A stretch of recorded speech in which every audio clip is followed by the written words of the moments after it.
အားလုံးမင်္ဂလာပါဗျအခုပြောပြပေးခြင်းတဲ့သင်ခန်းစာကတော့Wando ရေခဲဒေတာမှာပါဝင်တဲ့ component လေးတွေအလုပ်လုပ်ပုံနဲ့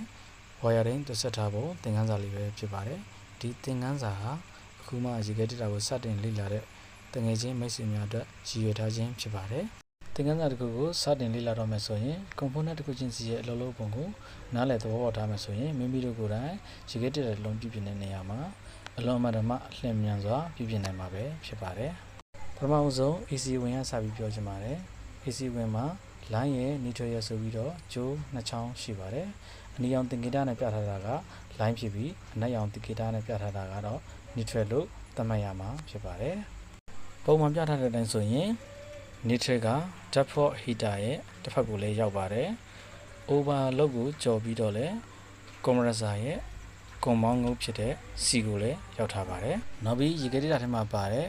ကျွန်တော်ငယ်ငယ်ခေါ်တဲ့ဘတ်တီလို့ခေါ်တဲ့ဘတ်မီတီကိုလည်းနေထွေတစားရောက်ထားတာကိုတွေ့ရမှာဖြစ်ပါတယ်။သာမိုစတက်မှာငုတ်လေး2ငုတ်ပါပါတယ်။အပေါ်မှာလည်းစင်ဆာလေးပါပါတယ်။အဲ့ဒီစင်ဆာလေးကအာယုံခန္ဓာဖြစ်ပါတယ်။ဘာကိုအာယုံခန္ဓာလဲဆိုရင်အီတက်ကိုအာယုံခန္ဓာဖြစ်ပါတယ်။အီပါဘူလတာကွိုင်မှာရှိတဲ့အီတက်ကိုအာယုံခံပါတယ်။အီပါဘူလတာကွိုင်မှာရှိတဲ့အီတက်နည်းနေတဲ့အချိန်မှာဒီငုတ်လေး2ငုတ်ကအဆက်အသွယ်ပြပြီးတော့တစ်ဖက်ကဝင်ထားတဲ့ line ဟာဒီဘက်ကနေတော့ထွက်ပြီးတော့ default timer မှာတစ်ဆင့် compressor ကိုရှောက်ပါတယ်အဲ့ဒီအချိန်မှာ compressor နိုးတဲ့အချိန်မှာ equalizer coil မှာလည်းရေဒီခဲလာပြီးဆိုရင်ရေခဲနှုံးများလာပြီးမြင့်တက်လာပြီးဆိုလို့ရှိရင်ဒီစင်ဆာလေးကနေပြီးတော့သတင်းပြန်ပို့တဲ့အခါမှာခုနကပူးနေတဲ့ငုတ်လေးအောက်ကငုတ်လေး2ငုတ်ကိုသူကခွာပေးပါတယ်အဲ့ဒီအချိန်မှာ compressor ကို AC ကမရောက်တော့ဘဲနဲ့ compressor ကိုရပ်တန့်တဲ့အလုပ်ကိုလုပ်ပေးပါတယ်နောက်တစ်ချိန်မှာevaporator coil မှာရေခဲတွေပျော်လာပြီးအေးချိန်လျော့သွားပြီဆိုလို့ရှိရင်ဒီကုန်းလေးနှောင်းကပြန်ပူးပြီးတော့ compressor ကိုပြန်ပြီးတော့ level စီတာပဲဖြစ်ပါတယ်။ဒီခါပြပြပေးမှာ default timer ဖြစ်ပါတယ်။ default timer ထဲမှာ motor လေးတစ်လုံးပါပါတယ်။ဒီ motor လေးလည်မှလည်းဒီ default timer ကအလုပ်လုပ်မှာဖြစ်ပါတယ်။ motor လေးလည်ဖို့ရ AC 220 line ရဲ့ neutral ရဲ့ဝင်ပြီးတော့မှသူကဒီ default timer ကအလုပ်လုပ်မှာဖြစ်ပါတယ်။ default timer ကမျိုးမျိုးရှိပါတယ်။မိမိဝယ်သုံးတဲ့ပစ္စည်းမျိုးစားပုံမူတည်ပြီးတော့ default timer အမျိုးမျိုးရှိပါတယ်။အဲဒီမှာတချို့ဆိုလို့ရှိရင် default timer motor ရဲ့ neutral စကိုနံပါတ်3ပင်ကနေပေးရပြီးတော့တချို့ default timer တွေဆိုလို့ရှိရင် default timer motor ရဲ့ neutral စကိုနံပါတ်1ကနေပြီးတော့ပေးထားတာကိုတွေ့ရမှာဖြစ်ပါတယ်။ဒါပေမဲ့ဘယ်လိုပဲပေးတာပါ default timer မှာငုတ်လေးငုတ်ပါတယ်ဆိုရင်ခြေထားတဲ့ငုတ်လေးဖြစ်ဖြစ်ဂျားရက်ကော်ပြားလေးခဏတဲ့ငုတ်ပဲဖြစ်ဖြစ်အဲ့ဒါဆိုရင် default timer motor ရဲ့ neutral ငုတ်ပဲဖြစ်ပါတယ်။ကျန်တဲ့ငုတ်3ငုတ်က fit ငုတ်1ငုတ်ရဲ့ inno ငုတ်1ငုတ်ရဲ့ nc ငုတ်1ငုတ်ရဲ့3ငုတ်ဖြစ်ပါတယ်။ timer motor ရဲ့ line ကိုကြတော့ fit နဲ့ fit ငုတ်နဲ့ compound ပေါင်းထားတာကိုတွေ့ရမှာဖြစ်ပါတယ်။ဒီပုံမှာကြည့်မယ်ဆိုလို့ရှိရင် pin number 1က default motor ရဲ့ timer motor ရဲ့ neutral ကိုသွားပါတယ်။နံပါတ်2က MC ငုတ်ဖြစ်ပါတယ်။ MC ငုတ်က default heater မိချောင်းကိုသွားပါတယ်။နံပါတ်3ကကြတော့ fit အဝင်ဖြစ်ပါတယ်။ fit အဝင်က default timer motor ရဲ့ line နဲ့လည်း compound ပေါင်းထားတာကိုတွေ့ရမှာဖြစ်ပါတယ်။နံပါတ်4ပင်ကတော့နံပါတ်3 fit နဲ့သူပေါင်းထားတဲ့ NC ပေါ့နော် NC circuit ဖြစ်ပါတယ်။သူကတော့ compressor ကိုသွားမှာဖြစ်ပါတယ်။ပုံမှန်ပြထားတဲ့အတိုင်းဆိုရင်နံပါတ်1ပင်ကို neutral ဝင်ပါတယ်။နံပါတ်3ပင်မှာ line ဝင်ပါတယ်။အဲ့နံပါတ်3ပင်မှာရှိတဲ့ line ကနံပါတ်4ပင်ကနေထွက်ပြီးတော့ compressor ကိုရောက်ပါတယ်။အဲ့ဒီအချိန်မှာ compressor လဲတယ်ပေါ့နော်။သတ်မှတ်ထားတဲ့အချိန်တစ်ခုပြည့်ပြီဆိုလို့ရှိရင်နံပါတ်4ပင်မှာရှိတဲ့နံပါတ်3ပင်က line ကအဆက်အသွယ်ပြတ်ပြီးတော့နံပါတ်3ပင်ကရှိတဲ့ line ကျိုးကနံပါတ်2ပင်ထဲကနေပြီးတော့မှတစ်ဆင့် default timer ကိုရောက်သွားပါတယ်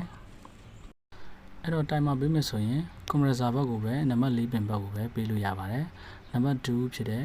default heater မိချောင်းဘက်ကိုကြတော့ပေးလို့မရဘူးเนาะ။သူထဲမှာပဲသတ်မှတ်ထားတဲ့အချိန်တိုလေးတစ်ခုပဲအသေးထည့်ပေးထားတာဖြစ်ပါတယ်။အဲ့တော့ timer ပေးမယ်ဆိုလို့ရှိရင်တနာရီကနေပြီးတော့6နာရီအတွင်း compressor ကိုခိုင်းလို့ရပါတယ်။ heater မိချောင်းတော့သူထဲမှာပါတဲ့ပုံတွေအတိုင်းပဲเนาะပုံတွေအချိန်တိုင်းပဲအလုပ်လုပ်ပေးပါတယ်။ overload ကတော့အားလုံးသိကြတဲ့အတိုင်း compressor မှာ short circuit ဖြစ်တဲ့အခါကျလို့ရှိရင်ဖြတ်တောက်ပြီးတဲ့အလုပ်ကိုလုပ်ပါတယ်။ relay ကတော့သူ့မှာအပေါက်လေး2ပေါက်ပါပါတယ်။အဲ့ဒီအပေါက်လေး2ပေါက်က compressor ရဲ့ S နဲ့ R ငုတ်မှာစုပေးရတာဖြစ်ပါတယ်။ default timer ကထွက်လာတဲ့ line ကျိုးလေးကို compressor ရဲ့ R ဘက်အချမ်းမှာရှိတဲ့ relay ရဲ့ငုတ်မှာ တက်ဆင်ပေးထားရတာဖြစ်ပါတယ်ဒီကဲတစ်တာတစ်လုံးဘလို့လောလောတက်ဆိုတာကိုကျွန်တော်မှာ video animation လေးတစ်ခုရှိပါတယ်အဲ့ဒါကိုကျွန်တော်တို့တူသွားကြည့်လိုက်ရအောင်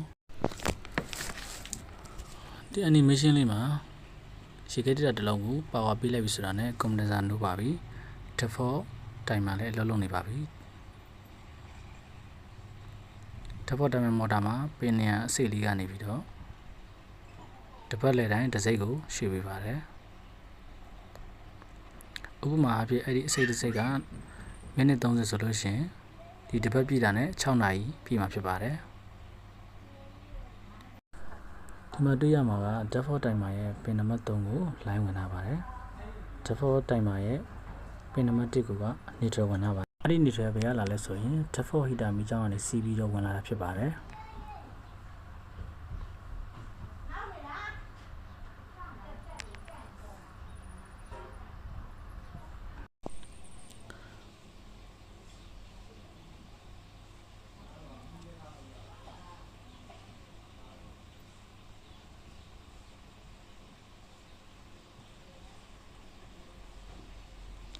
ဒီမှာ timer စပြီးအလုပ်လုပ်ရပါပြီ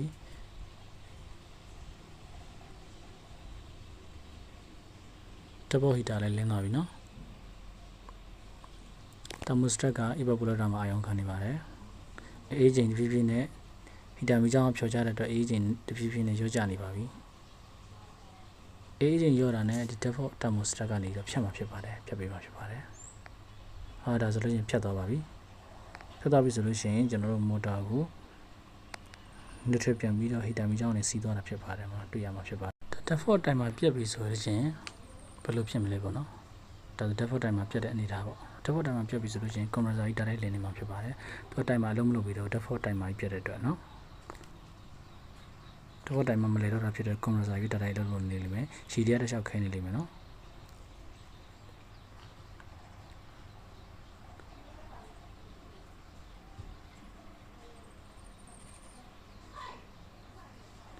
ဒါ thermostat ပြတဲ့ခါကျရင်ဘယ်လိုဖြစ်မလဲကြည့်လိုက်အောင်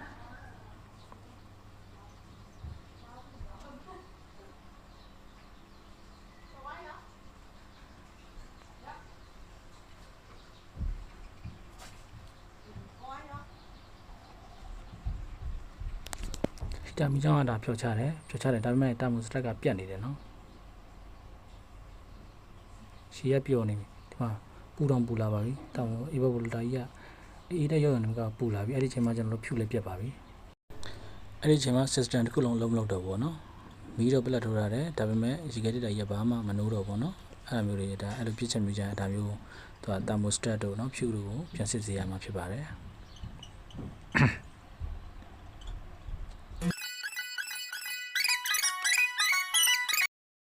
အဲ့လို default thermostat ပြတ်တဲ့အခါကျတော့ရှင်ကျွန်တော်တို့ခုနကဖြူမပြတ်ပဲနဲ့ဒီဖန်ချောင်းလဲကျိုးတာတို့ပါတော့ဗောနော်ကျိုးတာတို့ဖန်ချောင်းကျွန်းတာတို့အဲ့လိုမျိုးတွေဖြစ်တတ်ပါတယ်အဲ့လည်းဒီ use ဆိုင်ရမှာဖြစ်ပါတယ်ပျက်စီးသွားတဲ့ပစ္စည်းလေးတွေလဲလဲလို့ရှင်တပ်ပုံမှန်လို့ပြန်လုပ်သွားတာကိုတွေ့ရမှာဖြစ်ပါတယ်ဒီ view လေးကမမီတို့တဲ့တစုံတရာအကျိုးရှိတယ်ဆိုလို့ရှင် like and subscribe လေးလည်းလုပ်သွားပေးပါဦးခင်ဗျာနောက်ထပ်ဗီဒီယိုအသစ်တွေတင်တဲ့အခါမှာသိရှိနိုင်မှုအတွက်လည်းဘေးက notification လေးကိုလည်းနှိပ်ပေးတော့ပါအောင်ခင်ဗျာ